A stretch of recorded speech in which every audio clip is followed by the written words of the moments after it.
Assalamualaikum warahmatullahi wabarakatuh. Perkenalkan, kami dari kelompok 6 kelas F. Izinkan saya memperkenalkan diri. Perkenalkan, nama saya Fitri Yustia Yasmin dan ada dua partner saya, Natasha Aprilia Sari dan juga Anissa Nanda Solihat. Di sini kami akan membahas materi dari pertemuan 9 sampai pertemuan 14. Materi yang akan kami bahas ini pada pertemuan 9 itu ada joint arrangement, pertemuan 10 akuntansi derivatif dan mata uang asing, pertemuan 11 akuntansi derivatif dan lindung nilai, pertemuan 12 pelaporan segmen dan interim, pertemuan 13 akuntansi kantor cabang dan pusat general cash, dan pertemuan 14 akuntansi kantor pusat dan kantor cabang special cash. Yang pertama pada pertemuan 9 yaitu ada joint arrangement. Menurut PSAK 66/2018, pengaturan bersama atau joint arrangement adalah pengaturan yang dua atau lebih pihak memiliki pengendalian bersama. Pengaturan bersama memiliki karakteristik yaitu yang pertama, para pihak terikat oleh suatu pengaturan kontraktual dan yang kedua, pengaturan kontraktual memberikan pengendalian bersama kepada dua atau lebih pihak dalam pengaturan tersebut. Oleh karena itu, pengendalian bersama merupakan persetujuan kontraktual untuk berbagai pengendalian atas suatu aktivitas ekonomi dan ada hanya ketika keputusan keuangan dan operasional strategis terkait dengan aktivitas tersebut mensyaratkan konsensus mutlak dari pihak-pihak yang berbagi pengendalian atau venture. Hal ini berarti bahwa dalam pengaturan bersama tidak ada pihak tunggal yang mengendalikan pengaturan secara sepihak. Pihak dengan pengendalian bersama atas pengaturan dapat mencegah pihak lain, apapun atau sekelompok pihak dari pengendalian tersebut. Contoh soal, Permata Corp bersama Tulip Corp mengendalikan bersama entitas bisnis Sony Corp dalam bentuk ventura bersama. Permata memiliki 40% kepemilikan di Sony. Dalam laporan keuangan terpisahnya, Permata mencatat investasinya di Sony dengan menggunakan metode ekuitas. Tetapi, untuk tujuan pelaporan menggunakan metode konsolidasi profesional. Berikut ini laporan keuangan terpisah antara Permata dengan Sony tahun yang terakhir 31 Desember 2019 sebagai berikut. Berikut adalah laporan keuangan terpisah Permata dengan Sony. Diminta susunlah laporan keuangan konsolidasi profesional untuk Permata dan Sony Corp. Berikut jawabannya.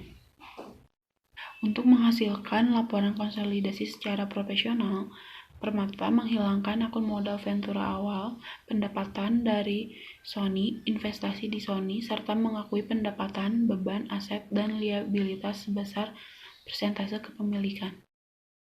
Assalamualaikum warahmatullahi wabarakatuh. Perkenalkan, nama saya Natasha Aprilia Sari dengan NPM 0119101135. Di sini saya akan menjelaskan kasus pada pertemuan 10 atau bab 10 tentang derivatif dan mata uang asing. Di sini ada contoh satu kasus yang bisa kita lihat di dalam tabel tersebut dengan soal pada 1 Maret 2010 Exco perusahaan Indonesia mengikat kontrak formal dengan seorang dealer mata uang asing untuk membeli US dollar 100.000 yang akan diserahkan tanggal 31 Mei 2010. Kurs mata uang asing selama Maret sampai Mei tercatat hingga di atas. Asumsi tingkat bunga 5% setahun. Ini merupakan jawaban dari kasus yang di atas. Jadi pada tanggal 1 Maret 2010 kontrak forward rate-nya ada 9.000, foreign forward rate-nya ada 9.000, national amount-nya ada 100.000 US dollar, discount factor-nya ada 0, maka fair value of forward kontraknya itu 0 karena di sini bisa kita lihat rumusnya B dikurang A dikali C dibagi D. Nah, di sini bisa kita lihat ya. 9.000 dikurang 9.000 sama dengan 0 dikali 100.000, maka tetap 0 dibagi 0 juga gitu, maka hasilnya 0 dan change in fair value-nya juga 0. Lalu pada tanggal 31 Maret 2010 kontrak forward rate-nya itu ada 9.000, current forward rate-nya ada 9.200, lalu national amount-nya juga ada 100.000 US dollar dan discount factor-nya itu ada 1,008350. Nah, kenapa di sini ada hasilnya? Bisa kita lihat di bawah ada rumusnya. Itu 1 ditambah 5%. 5% ini adalah tingkat asumsi. Dibagi 12. 12 itu adalah bulan. Jadi dalam dalam satu tahun itu ada 12 bulan. Pangkat 2. Kenapa pangkat 2? Karena ini ada di 31 Maret. Maka hasilnya 1,008350. Lalu di 30 April 2010 kontrak forward rate-nya ada 9.000, current forward rate-nya ada 9.100, national amount-nya ada 100.000 US dollar, dan discount factor-nya ada 1,004167. Nah, kenapa ada hasilnya juga?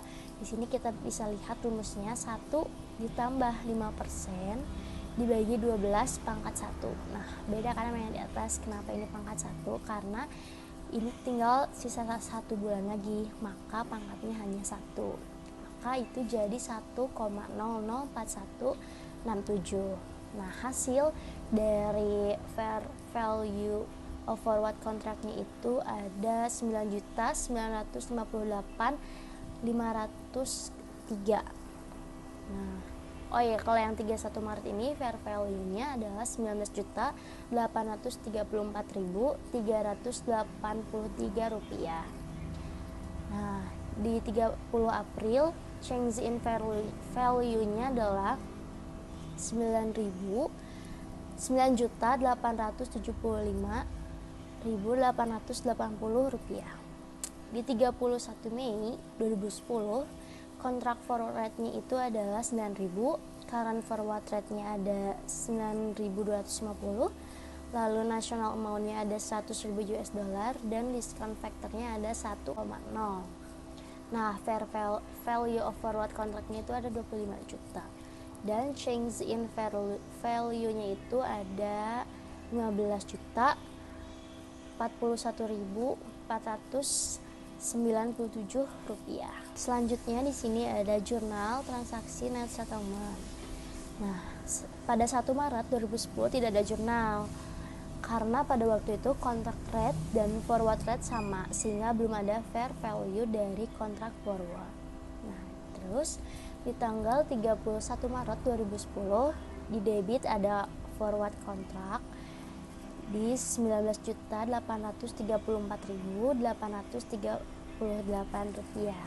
Lalu di kreditnya ada gain of forward contract sama, yaitu 19.834.838 rupiah untuk perubahan nilai wajar dan mengakui gain atas selisih kurs. Lalu di 30 April 2010 di debitnya ada loss on forward contract, yaitu 9.875.880 rupiah. Lalu di kreditnya ada forward contract dengan jumlah 9.875.880 rupiah. Lalu di terakhir ada 31 Mei 2010 ada 2 jurnal. Yang pertama di debitnya ada kontrak gain on forward contract. Di sini yang debitnya forward contract itu 15 juta 41.497 rupiah. Di kreditnya gain on forward contract ini ada 15 juta 41.497 rupiah. Lalu jurnal yang kedua ada cash di debit dengan nilai 25 juta dan di kreditnya ada forward contract, yaitu dengan nilai 25 juta untuk menutup forward contract pada tanggal jatuh tempo. Assalamualaikum warahmatullahi wabarakatuh. Perkenalkan, nama saya Anissa Nanda Solihat dengan NPM 0119101140. Di sini saya akan menjelaskan kasus pada pertemuan 11, yaitu akuntansi derivatif dan lindung nilai. Akuntansi lindung nilai ini adalah akuntansi yang digunakan untuk melindungi dari resiko-resiko yang timbul akibat adanya hambatan. Dengan kata lain, akuntansi untuk lindung nilai mengarah kepada akuntansi untuk mencatat perubahan nilai item yang dilindungi nilainya dan instrumen yang melindunginya pada periode akuntansi yang sama. Perusahaan melakukan lindung nilai melalui instrumen derivatif untuk melindungi dari resiko. Jadi, jika perusahaan menderita kerugian dari item yang dilindunginya, maka perusahaan tersebut akan menutupi kerugiannya dengan keuntungan dari instrumen derivatifnya. Di sini ada contoh kasus dari ilustrasi lindung nilai. Pada persediaan barang dagang yang dikontrak tahun 2012, seluruhnya telah dijual. Pada November tahun 2013, perusahaan telah mendatangkan kontrak future untuk membeli barang dengan harga 90.000. Pada tanggal 31 Desember 2013, harga barang tersebut naik menjadi 100.000. Nah, di sini ada jawaban jurnalnya. Yang pertama, pada tanggal 31 Desember 2013, future contract to unrealized holding gain or loss harga Rp10.000. Pada tanggal 1 Januari 2014, perusahaan membeli barang dagang seharga Rp100.000. Maka jurnalnya merchandise inventory to cash sebesar Rp100.000. Pada penyelesaian akhir kontrak, ada cash to future contract seharga Rp10.000. Dan pada penjualan barang dagang, ada cash to sales sebesar Rp120.000, ada cost of goods sold to merchandise inventory seharga Rp100.000, dan ada unrealized holding gain or loss equity to cost of goods sold sebesar Rp10.000. Lalu di sini saya akan menjelaskan satu kasus di pertemuan 12 atau di bab 12, yaitu pelaporan segmen dan interim. Nah, di sini tuh ada satu tabel yang dimana di dalamnya ada produk, penjualan segmen usaha, penjualan antar segmen, aset, dan laporan laba rugi. Di sini kita dimintai untuk menghitung uji pendapatan, uji aset, uji laba usaha, dan uji telaah atau komprehensif 75%. Pertama-tama, di sini kita akan menghitung uji pendapatan. Di dalam tabel ini ada penjualan segmen usaha dan juga penjualan antar segmen. Pertama-tama kita harus menjumlahkan penjualan segmen usaha dengan penjualan antar segmen usaha. Misalnya, pada makanan, penjualan segmen usahanya 25 juta dan penjualan antar segmennya 1.800.000. Kita tambahkan dan kita masukkan pada kolom total pendapatan, yaitu 26.800.000. Nah, itu kita lakukan kepada kertas dan keuangan.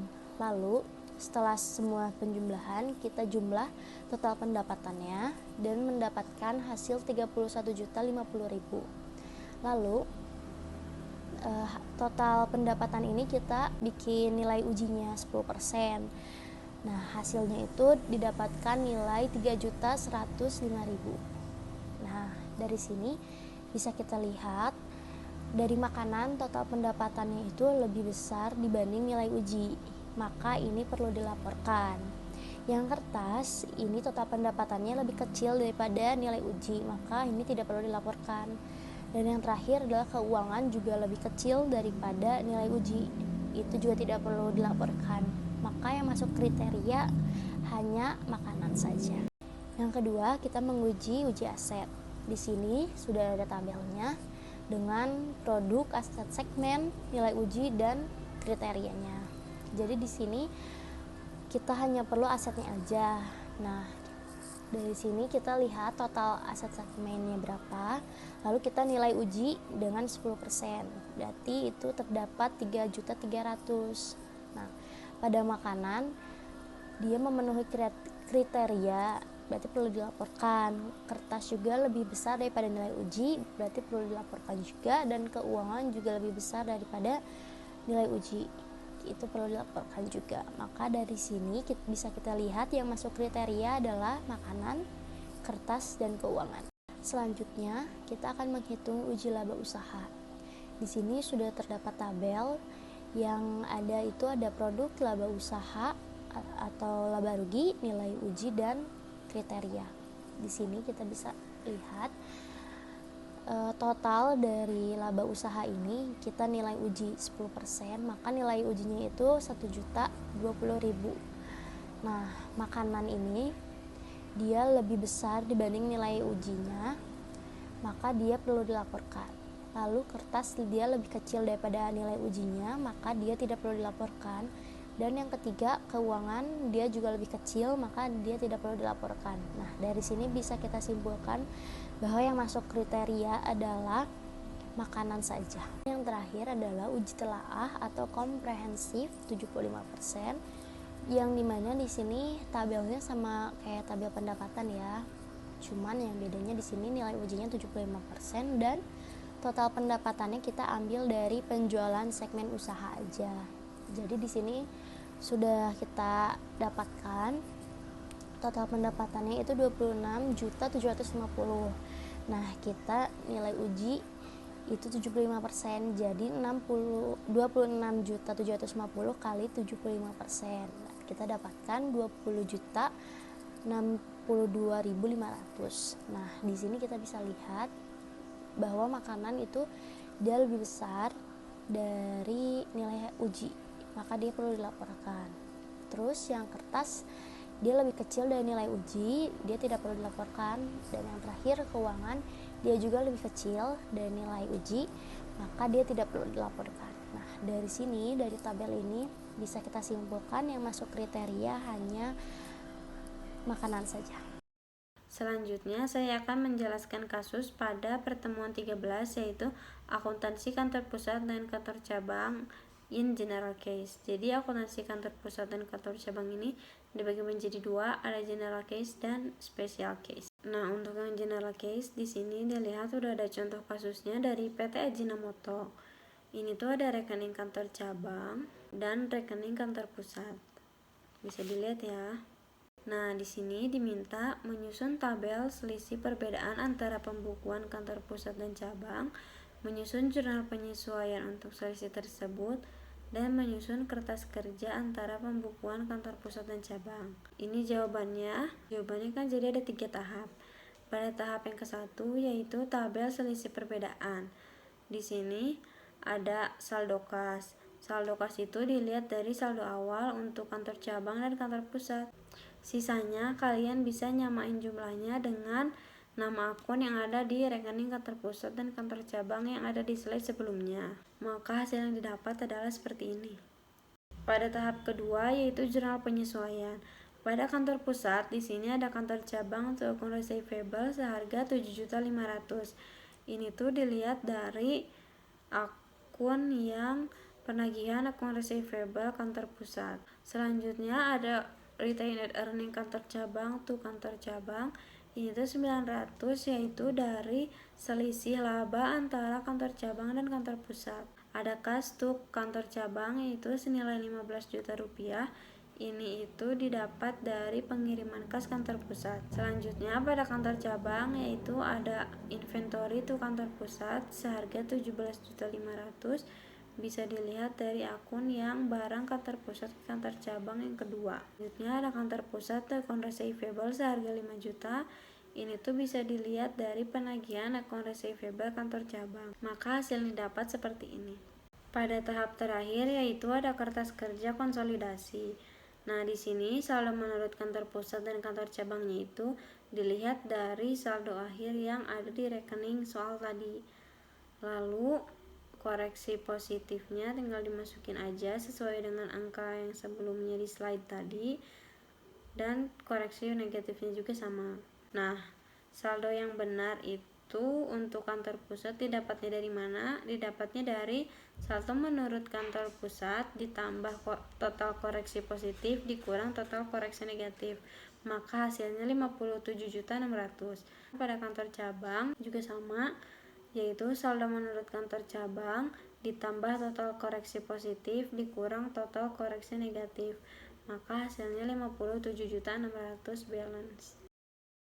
Selanjutnya pada pertemuan 14, akuntansi kantor pusat dan kantor cabang special case. Contoh soalnya, PT Nambaban berkantor pusat di Ankara dan mempunyai cabang di Antalya sejak 2015. Dalam kebijakan akuntansinya, kantor pusat maupun kantor cabang menyelenggarakan pembukuan masing-masing. Adapun laporan keuangan kantor pusat dan kantor cabang per 31 Desember 2018 adalah sebagai berikut. Kemudian catatan 1. Metode pencatatan persediaan adalah metode fisikal. Yang kedua, persediaan yang ada di cabang adalah sebesar 300.000, terdiri dari pengiriman dari kantor pusat 150.000, nilai setelah ditambah markup 20% dari harga pokok. Kemudian sisanya diperoleh dari pembelian di luar kantor pusat. Transaksi selama 2019 adalah sebagai berikut. Pada kantor pembelian secara kredit pada kantor pusat sebesar 2 juta dan kantor cabang 500.000. Kemudian pengiriman barang ke cabang pada kantor pusat 450.000 dan pada kantor cabang tidak diketahui. Yang ketiga, penjualan kredit secara kredit pada kantor pusat 2.300.000 dan pada kantor cabang 1.350.000. Kemudian pembayaran hutang dagang tunai pada kantor pusat 980.000 dan pada kantor cabang 430.000. Yang keenam, pengiriman uang ke kantor pusat pada kantor pusat tidak diketahui dan pada kantor cabang 400.000. Yang ketujuh, beban penyusutan untuk kantor pusat maupun kantor cabang 10% dari nilai buku. Pada kantor pusat dan kantor cabang tidak diketahui. Yang kedelapan, biaya operasional pada kantor pusat 300.000, pada kantor cabang 100.000. Yang kesembilan, dividen kas yang dibagikan pada kantor pusat 100.000, pada kantor cabang tidak diketahui. Kemudian, pada akhir periode, nilai persediaan per 31 Desember 2019 sebagai berikut. Kantor pusat 400.000, kantor cabang 150.000, kantor pusat 135.000 dan sisanya diperoleh dari pembelian di luar kantor pusat.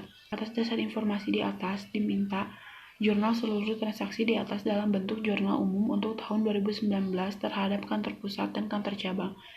Kemudian, buatlah kertas kerja laporan keuangan gabungan per 31 Desember 2019. Dan yang ketiga, jurnal eliminasi dan jurnal penyesuaian yang diperlukan. Yang keempat, jurnal penutup, dan yang kelima, hitunglah berapa realisasi laba atas pengiriman barang dari kantor pusat ke kantor cabang. Berikut jawaban pada jurnal transaksi kantor pusat dan kantor cabang sebagai berikut. Kemudian, ini penyesuaian untuk cadangan kelebihan harga di kantor pusat. Selanjutnya, jurnal penutup. Cukup sekian dari kelompok kami, kurang lebihnya mohon dimaafkan. Sekian dan terima kasih. Wassalamualaikum warahmatullahi wabarakatuh.